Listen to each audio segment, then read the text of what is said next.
हुसैन साहब को जब जरदारी साहब लात मारते थे उसको भी सुबह याद आ जाता था। फारूक भाई को हमेशा दो नजर आते हैं, एक के ना दो। बिल्कुल फिक्स हो गई ये बात। लंदन मैंने 3 रुपए भी नहीं भेजे। पाक सरजमीन पार्टी के चेयरमैन सैयद मुस्तफा कमाल ने कहा कि कराची वालों के पास PSP के अलावा कोई ऑप्शन नहीं। कराची के रहने वालों के पास, कराची के रहने वाले इंसानों पाकिस्तानियों के पास 2018 के इलेक्शन में PSP के अलावा अपने बच्चों की बेहतर मुस्तकबिल, अपने हालात को बदलने के लिए कोई दूसरा दरवाज़ा ऑप्शन नहीं है।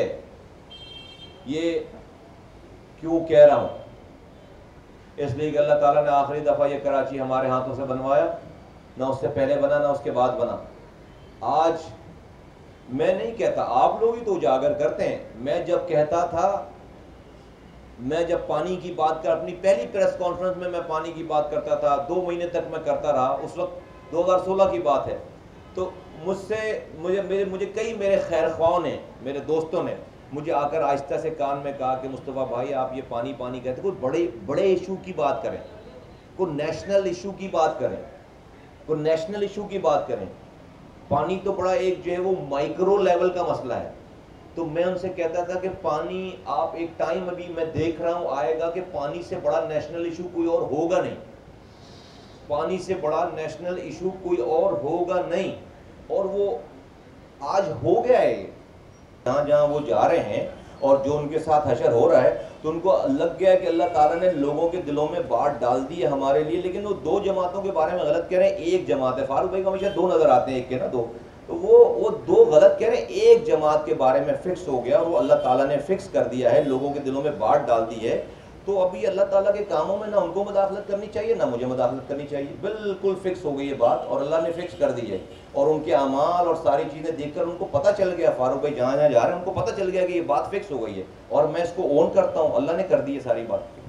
पाक सरजमीन पार्टी के चेयरमैन सैयद मुस्तफा कमाल ने कहा है कि मुझे महाजिर होने पर फख्र है, पर दूसरी जबान बोलने वालों को अपने आप से दूर नहीं कर सकता हूँ और कारकुनान को नफरत नहीं सिखा सकता हूँ। मुस्तकबिल में सियासी इत्तेहाद किसी से भी हो सकता है। 17 नुकात पर जो भी हामी भरेगा उससे इत्तेहाद हो सकता है। हम 18 दिनों तक यहाँ पे आप भाइयों के सामने यहाँ बैठे रहे, दिन और रात, एक 16 पॉइंट लेकर, अब उसको 17 पॉइंट्स हो गए, 16, जिसमें प्योरली सारे अवामी इश्यूज है। पानी से शुरू होकर provincial finance commission, local government के अख्तियारात और तमाम वो चीजें जो कि सिंध में आम लोगों को से ताल्लुक है। जो भी मेरे उस 17 नुकात के ऊपर कोई भी पार्टी, चाहे वो पीपल्स पार्टी हो, चाहे वो PMLN हो, चाहे वो PTI हो, चाहे वो GD हो, XYZ, कोई भी मेरे उन कामों को हामी भरेगा, उनमें से आधे काम ऐसे जो कि एक नोटिफिकेशन के साथ हो सकते हैं, मैं अनकंडीशनल सपोर्ट करूंगा। मैं मिनिस्ट्रीज के लिए, मैं पर्सन प्रिविलेजेस के लिए किसी से मज़ाकरात नहीं करूंगा।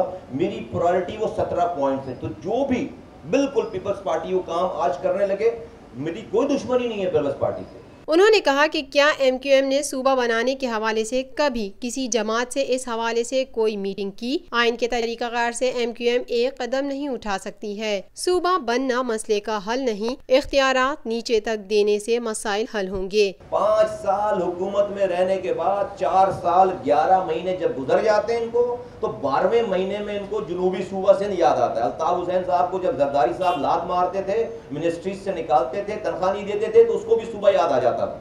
वो भी सूबा, वो रात में तकरीर करके सूबे का नारा लगाकर सो जाते थे। सिंध में लोगों की जिंदगी अजीरन हो जाती थी। लाखों मुहाजिर और सिंधी आपस में दस्तों गिरफ्तार हो जाते थे एक तकरीर के। उन्होंने कहा कि कराची में लाखों बंगाली रहते हैं और एक दिन 40,000 बंगाली बेरोजगार हो गए। कराची में 30 लाख बंगाली रहते हैं। लाखों, चलो मैं कह लेता हूँ, उनकी फिगर जो आगे पीछे हो सकती है। लाखों बंगाली रहते हैं, इंसान रह रहे हैं, पाकिस्तान बनने के टाइम से रह रहे हैं। एक दिन में आपको पता है 40,000 बंगालियों की नौकरी खत्म होती है जिस दिन आप उनका शर्ती कार्ड आपने स्लैश कर दिया। जो लॉन्चों पे जाते थे 40,000 इस शहर के रहने वाले बेरोजगार हो गए। तो भाई जब दुनिया भर में आप भी जाते हैं तो वहां रह के आपको पासपोर्ट मिल जाता है, नेशनल हो जाते हैं, तो बंगाली भी इंसान है ना भाई, यहाँ रह रहा है ना इतने सालों से, उसको भी बराबर के हुकूक देने चाहिए। गिलगित बल्तिस्तान को आपने मजाक बना लिया है। आपने सारे गिलगित बल्तिस्तान की पावर को वजीर आजम, अपनी 18 अमेंडमेंट में वजीर आजम को सारे इख्तियारात दे दिए गिलगित बल्तिस्तान के। अब वो वजीर आजम जिसकी असेंबली में गिलगित बल्तिस्तान का कोई नुमाइंदा ही नहीं है, वहां से कोई एमएनए नहीं बनता। आपकी नेशनल असेंबली में गिलगित बल्तिस्तान की कोई नुमाइंदगी नहीं है, और जिसकी नुमाइंदगी नहीं है उसका इख्तियार वजीर आजम के पास है। तो आपने वहां पर गिलगित बल्तिस्तान वालों की एक जो है वो सूबाई वो असेंबली बनाई है, गिलगित बल्तिस्तान असेंबली। तो अगर किसी के पास इख्तियारात देने थे तो वो गिलगित बल्तिस्तान की असेंबली को देने थे इख्तियारात, जो वहां के लोगों के चुने हुए लोग हैं।